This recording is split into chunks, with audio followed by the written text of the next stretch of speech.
How to export videos in KineMaster. First of all, open the KineMaster app and finish editing your video project.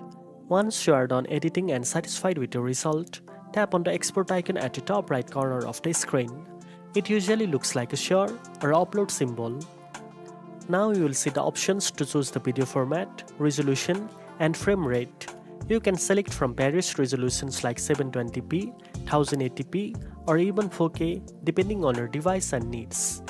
After selecting the desired export settings, tap on Save as Video at the bottom. KineMaster will now start rendering your video. The process may take a few seconds or minutes depending on the video length and resolution. Once the export is complete, your video will be saved to your device gallery or file manager. You can now share your exported video directly to platforms like YouTube, WhatsApp, Instagram, or any other app of your choice. Now you know how to easily export videos in KineMaster. If you found this video helpful, don't forget to like, share, and subscribe for more editing tips.